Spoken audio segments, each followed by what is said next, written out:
নমস্কার বন্ধুরা, আমার চ্যানেলে সবাইকে স্বাগত। আজকে আমি বানাচ্ছি গোলাপ জামুন মিষ্টি। আশা করছি আপনাদের সকলের খুব ভালো লাগবে। তো চলুন শুরু করা যাক রেসিপিটা।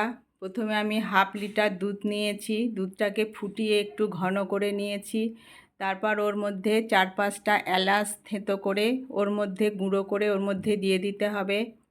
তারপর 4 চামচ মতো গুঁড়ো দুধ ওর মধ্যে দিয়ে কিছুক্ষণ ভালো করে নেড়েচেড়ে নিয়ে দুধটা যখন একটু ঘন হয়ে যাবে তখন ওর মধ্যে 1 চামচ ঘি দিয়ে দিতে হবে।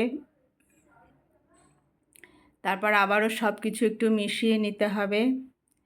তারপর ওর মধ্যে 2 চামচ মতো ময়দা দিয়ে আবার সব কিছু ভালো করে মিশিয়ে নিতে হবে। কন্টিনিউ নাড়তে নাড়তে এটা ঘন হয়ে যাবে। তখন এই দুধের মিশ্রণটা একটা বাটিতে তুলে নেব। তারপর আমি হাফ লিটার দুধ থেকে ছানা বানিয়ে নিয়েছি, সেই ছানাটা হাতে করে ভালো করে মাখিয়ে নেব। ভালো করে মাখানো হয়ে গেলে যে দুধের মিশ্রণটা বানিয়ে রেখেছিলাম সেটা এর মধ্যে দিয়ে ছানার সাথে ভালো করে মিশিয়ে নিতে হবে। ভালো করে মেশানোর পর এর মধ্যে বাইন্ডিংটা যাতে ভালো হয় সেই জন্য 2 চামচ মতো একটু ময়দা দিয়ে দিতে হবে। ময়দা দিয়ে আবার সব কিছু একটু ভালো করে মিশিয়ে নিলাম। মিশিয়ে নেওয়ার পর আবার 1 চামচ মতো ঘি দিলাম। ঘি দিয়েও ভালো করে একটু মিশিয়ে নিলাম। তাও সব কিছু একটু ভালো করে মেশানোর পর একটা প্লেটের ওপর মধ্যে তুলে নিলাম। এরপর রসটা তৈরি করব। একটা বাটি কড়াই গরম করে তার মধ্যে 2 বাটি জল আর ওই বাটিরই মাপের 1 বাটি চিনি দিয়ে ভালো করে মিশিয়ে নেব। তারপর যখন রসটা ফুটে উঠবে তখন ওর মধ্যে কিছু কেশরের টুকরো দিয়ে দিতে হবে।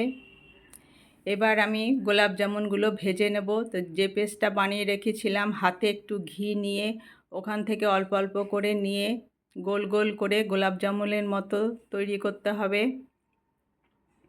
এইভাবে আমি সব বানিয়ে নিলাম। তারপর এগুলোকে এবার ভেজে নেব। কড়াইয়ে রিফাইন তেল গরম করে নিলাম। তেল বেশি গরম করলে হবে না, হালকা আঁচে গরম করতে হবে, কারণ হাই ফ্লেমে করলে ওপরটা বেশি ভাজা হয়ে যাবে, ভিতরে কাঁচা থাকবে। তাই গ্যাস সিম করে এগুলোকে আস্তে আস্তে ভাজতে হবে। তারপর যখন হালকা ব্রাউন কালার হয়ে যাবে তখন এগুলোকে তুলে নিতে হবে। এইভাবে সমস্ত গোলাপ জামুনগুলো আমি বানিয়ে নিলাম। তারপর যে রসটা বানিয়েছিলাম সেই রসটা আবার গ্যাসের উপরে চাপিয়ে সমস্ত গোলাপ জামুনগুলো ওর মধ্যে দিয়ে দিলাম। দেওয়ার পর গ্যাসটা জোরে করে 5 মিনিট মতো একটু ফুটিয়ে নিতে হবে। 5 মিনিট ফোটানোর পর আমি 1 ঘন্টা মতো ঢাকা দিয়ে রেখে দিয়েছিলাম।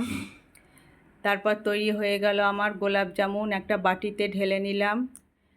রেসিপিটা ভালো লাগলে অবশ্যই লাইক কমেন্ট করবেন। আর যারা নতুন বন্ধু আছেন তাদের কাছে অনুরোধ রইল আমার চ্যানেলটি সাবস্ক্রাইব করার জন্য। আজ এখানেই শেষ করছি। সবাই ভালো থাকবেন। Bye bye.